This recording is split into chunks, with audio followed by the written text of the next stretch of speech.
নমস্কার, village cooking by Munmun রান্নার চ্যানেলে আপনাদের স্বাগত জানাই। আজকে আমি আপনাদের আলু পটলের রসা বানানো দেখাবো। আপনারা একদিন বাড়িতে এইভাবে আলু পটলের রসা ট্রাই করে দেখুন। গরম গরম ভাত, রুটি, পরোটা, লুচির সঙ্গে খেতে দারুণ লাগবে। বন্ধুরা, তোমাদের কাছে একটাই অনুরোধ, ভিডিওটি তোমরা অবশ্যই সম্পূর্ণ দেখার চেষ্টা করো। সম্পূর্ণ দেখার পর যদি ভালো লেগে থাকে তাহলে ভিডিওটিতে সাবস্ক্রাইব করে একটা লাইক করে দিতে পারো। প্রথমে দুটো বড় বড় আলু আর 300 পটল নিয়ে ডুমো ডুমো করে কেটে নিয়েছি। এবার উনুনে কড়া বসিয়ে কড়াতে সামান্য পরিমাণ সাদা তেল দিয়ে দিলাম। এবার তেল গরম হয়ে গেছে, তেলের মধ্যে ডুমো ডুমো করে কেটে রাখা পটলগুলো দিয়ে দিলাম। পটলের মধ্যে সামান্য পরিমাণ লবণ আর সামান্য পরিমাণ হলুদ দিয়ে পটলগুলোকে ভালো করে নেড়ে চেড়ে কষিয়ে নেব। পটলগুলো ভালো করে কষানো হয়ে গেছে, নাড়াচাড়া করার পর একটা পাত্রে তুলে নেব। পটলের তেলে ডুমো ডুমো করে কেটে রাখা আলুগুলো দিয়ে দিলাম। আলুর মধ্যে সামান্য পরিমাণ লবণ আর সামান্য পরিমাণ হলুদ দিয়ে ভালো করে আলুগুলো নেড়ে চেড়ে লাল লাল করে ভেজে নেব।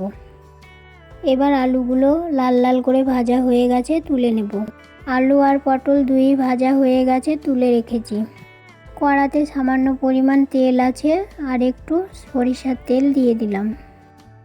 এবার তেল গরম হয়ে গেছে, তেলের মধ্যে গোটা জিরে, একটা শুকনো লঙ্কা, গোটা গরম মশলা, তেজপাতা এগুলো দিয়ে 10 থেকে 12 সেকেন্ড মতো ভেজে নেব। এবার এগুলো ভাজা হয়ে গেছে, এতে থেকে একটা সুন্দর গন্ধ বেরিয়েছে। এবার এর মধ্যে দিয়ে দিচ্ছি আদা বাটা মশলার মধ্যে দিয়ে দিচ্ছি গুঁড়ো মশলা, হলুদ গুঁড়ো, লঙ্কা গুঁড়ো, ধনে গুঁড়ো, জিরে গুঁড়ো আর দিচ্ছি রঙের জন্য কাশ্মীরি লঙ্কা গুঁড়ো। আর এই গুঁড়ো মশলার মধ্যে দিয়ে দিচ্ছি সামান্য একটু জল। এবার মশলাটা ভালো করে নেড়ে চেড়ে কষিয়ে নেব।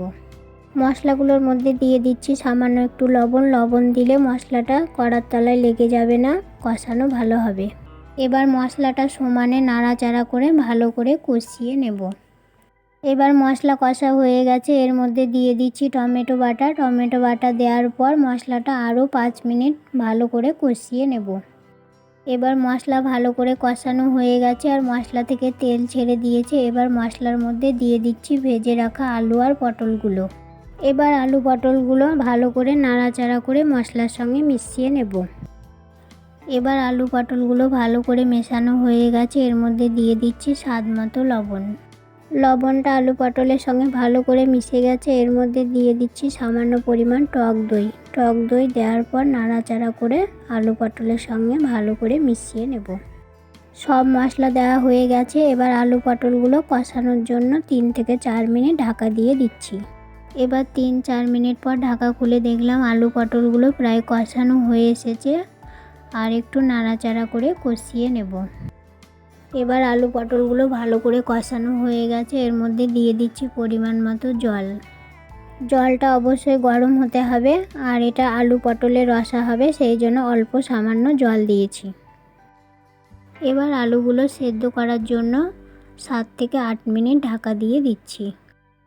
7-8 মিনিট পর ঢাকা খুলে দেখলাম আলুগুলো সেদ্ধ হয়ে গেছে আর ঝোলটাও গায়ে গায়ে হয়ে গেছে। এবার এর মধ্যে দিয়ে দেব সামান্য পরিমাণ চিনি। আপনারা চিনি পছন্দ না করলে দেবেন না। চিনি দেওয়ার পর ঝোলটা আরেকবার ফুটিয়ে নেব, তাহলে চিনিটা গলে যাবে। এবার আলু পটলের রসা হয়ে গেছে, এর মধ্যে দিয়ে দিচ্ছি 1 চামচ ঘি আর 1 চামচ গরম মশলা গুঁড়ো। এগুলো দেওয়ার পর একবার নাড়াচাড়া করে দিয়ে আর একবার ফুটিয়ে নেব। এবার হয়ে গেছে, নামানোর আগে দিয়ে দিচ্ছি চিড়ে রাখা 2 টুকরো কাঁচা লঙ্কা দেওয়ার পর 2 থেকে 3 মিনিট ঢাকা দিয়ে দিচ্ছি। এবার 2 মিনিট পর ঢাকা খুলে একবার নাড়াচাড়া করে দিয়ে নামিয়ে নেব আর গরম গরম ভাতের সঙ্গে পরিবেশন করব। আজ এই পর্যন্তই, ফিরে আসবো নতুন কোনো রেসিপি নিয়ে। সবাই ভালো থাকবেন, সুস্থ থাকবেন। আমার সঙ্গে থাকার জন্য ধন্যবাদ।